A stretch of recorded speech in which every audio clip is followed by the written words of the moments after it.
Hoosier Trapper Outdoors is brought to you by Hoosier Trapper Supply, Leatherwood Creek Trapping Scents, HTS Productions, Hoosier Trapper Deer Scents, and Leatherwood Wildlife Art. All right, thanks for joining us for this episode 12, season 4 of Hoosier Trapper Outdoors. On this episode, we'll have a couple product highlights, our usual trapline diary, and question and answer, and we're going to start out right now with the Farmland Location. For those of you that have watched us over the years or seen our coyote trapping DVD, we've actually showed this location in the past. And basically what we have here is we've got a farm ditch that goes on for miles, and then we also have a bridge going across the creek. So this is just one of those locations that's just got so much going for it. Behind Justin here, we actually have a little feeder stream when we have high water that runs into this creek. So there's a lot going on here. Now, the thing that I think is important about a location like this in the big picture of things is that it's a location that goes on literally for miles following this ditch. So it's got a long path of travel, and the coyotes will always run up and down this. Now, they're obviously not going to come through here every night. It's going to be kind of on a cycle. But this location and locations like this, that you want to try to find these type of locations that aren't like a small location. In other words, it's a long location, there's a long path of travel. And you could use the same scenario of a railroad track or anything like that, river, creek, whatever. But in farm country, these drainage ditches that are almost always got water in them are great locations for these long path of travels. And you can bet that if you don't catch a coyote here in 3 or 4 days, you're going to catch one in 6 or 7 days or whatever, 10 days, whatever it may be, the time of year, that type of thing. So, even though we've shown this location before, I may have not explained that as well, that how important locations like this are, that are just have this long path of travel to them. So I'm sure you can locate these in your farm country. They're virtually everywhere, and definitely you want to set them.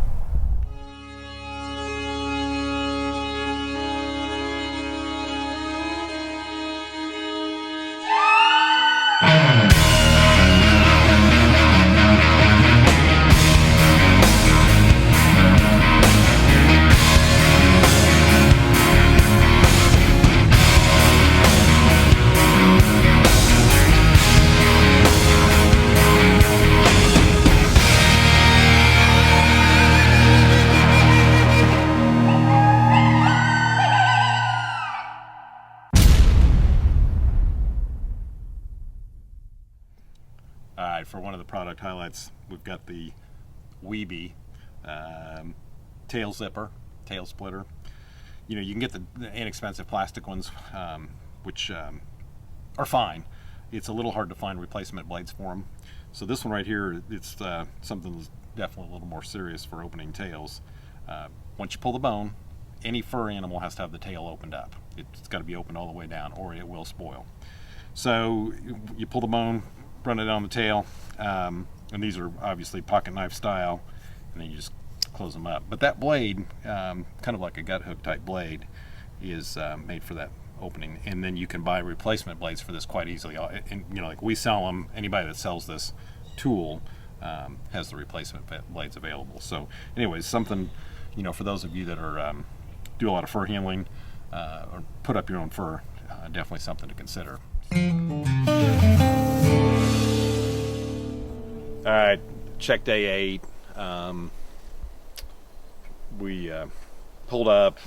We're kind of on this first section here. And clearly, trap's missing, made a catch, and get to looking, and the animal was back in here on a drag. It's on a drag, or was on a drag. Got blood around, and we got tire tracks. So clearly, somebody has come in here. We'd made a catch. Can't really tell what it was, and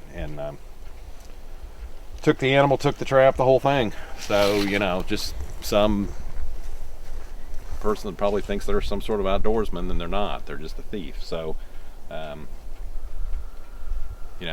all out here together, and unfortunately, there's got to be just a few that can't seem to leave other people's property alone. So very unfortunate. So not a very good way to start the day out. All right, check day 8. Got a set right here. Kind of made like a little cubby set with the rocks. They're kind of messed up right now because we actually caught something here. Pan cover on this main road. Just right over the hill, there's a coyote back here in the brush. He's not moving too much. You can walk up here and see him. See him moving. There he is. Funny thing is, the set just up the road a little bit. Bait was stolen out of the hole, had it all scratched up, just didn't quite hit the pan. So I would imagine this is the same coyote, but you just never know.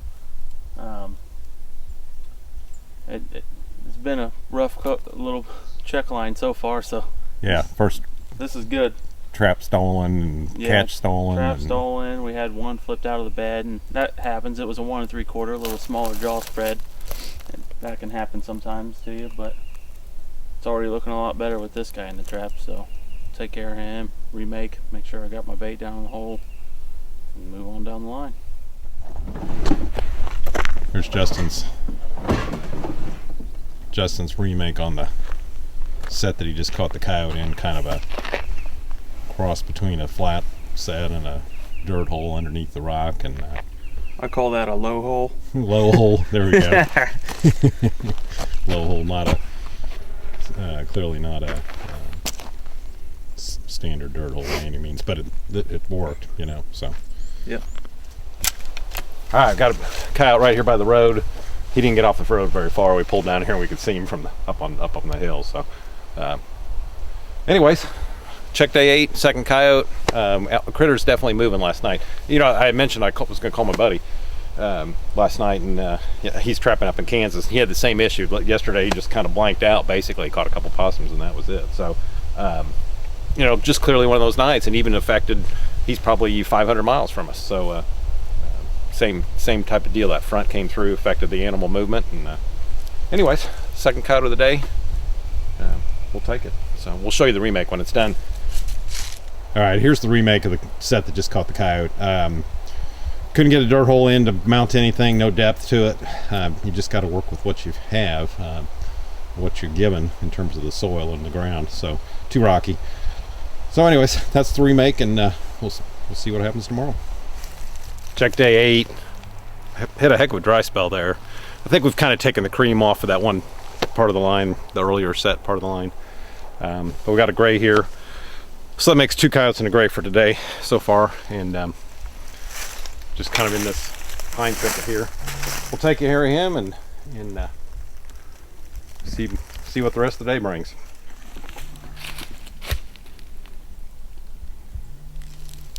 All right, cool. Check day 8 still. Third coyote of the morning. We caught the gray fox a few minutes ago. This set has been here. I think this is the 3rd check on this set. So clearly paid off. You know, setting fresh sets. He's on a drag, but he didn't take it very far, and the set's right there. So I mean, it's going to be not much of a remake, but I have to get it in there. So.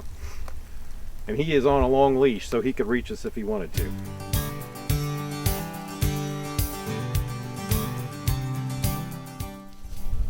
Check day 8, still rolling. Second location, or second night for this trap here. Caught the coyote yesterday, exact same spot, so back-to-back coyotes. Pretty cool. Coyote back here. All that drag, he went whoop, swung right into those briars. Where's the set at, Justin? Right here behind this bucket. One thing I'll say about this is use those dirt mounds to your advantage, because sometimes the ground is ridiculous. Yeah, the ground's almost so always hard. Yeah.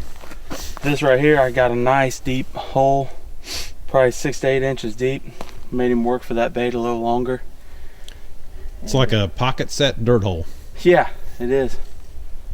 Very nice though. It did the job. Not the prettiest coyote, that's for sure. He's pretty rubbed up, but saved some turkeys and some baby deer. Yeah.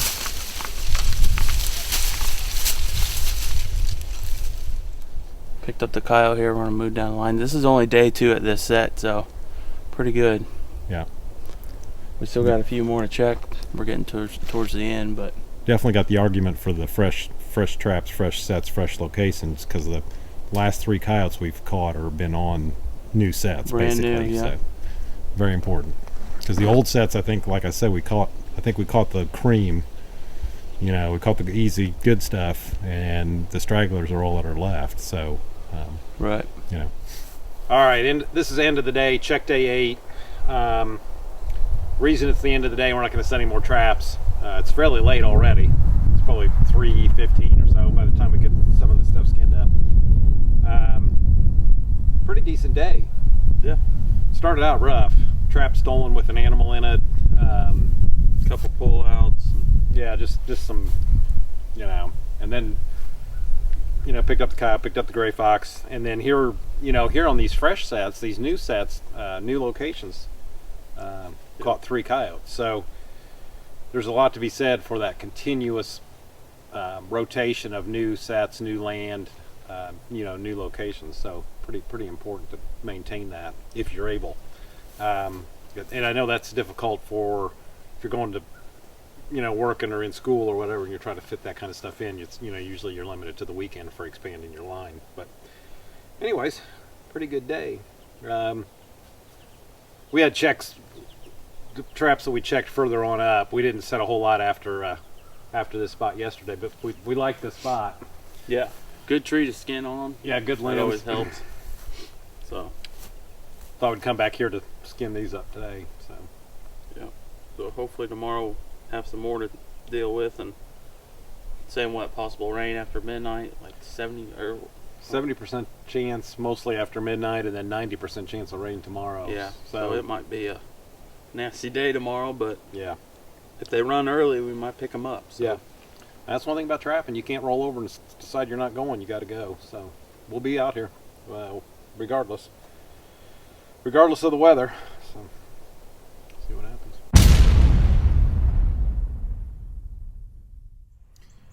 All right, trapping trowel's been around forever. Nothing new. Very handy. Everybody needs one that traps.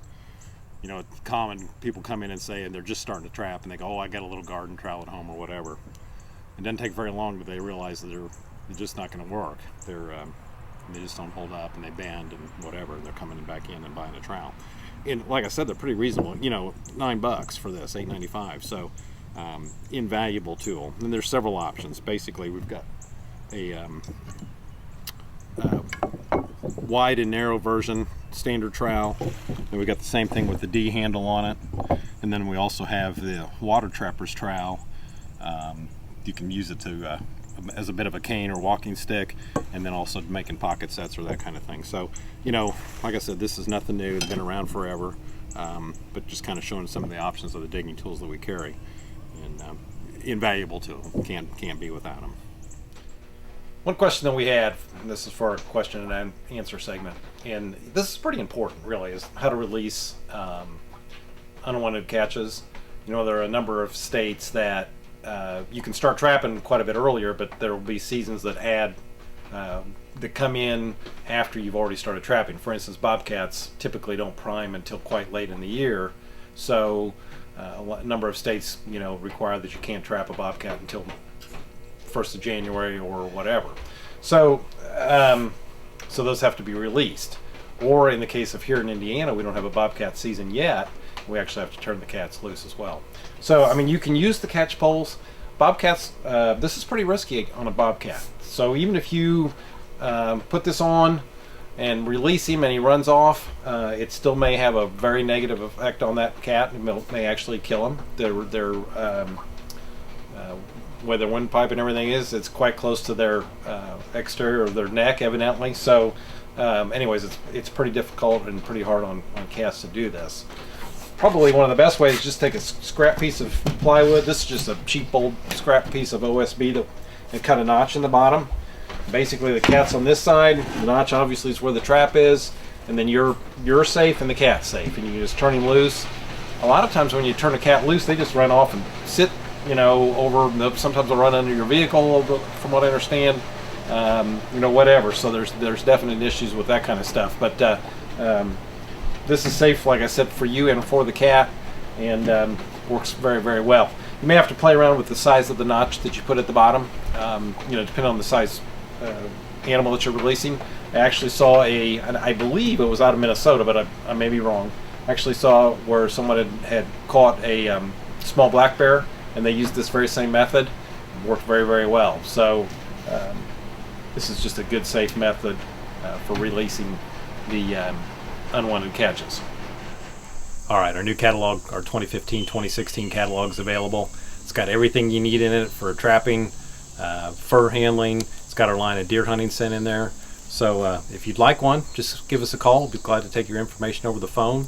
You can certainly contact us through our website and request a catalog through there by way of email, and we'll be glad to send you one. You can actually print your own catalog through our website as well if you want to do something like that. Be sure to follow us on Facebook, on Instagram, and on Twitter, and that'll keep you kind of up to date as to what's going on. Join us on January 22nd for an all-new episode of Who's Your Trapper Outdoors.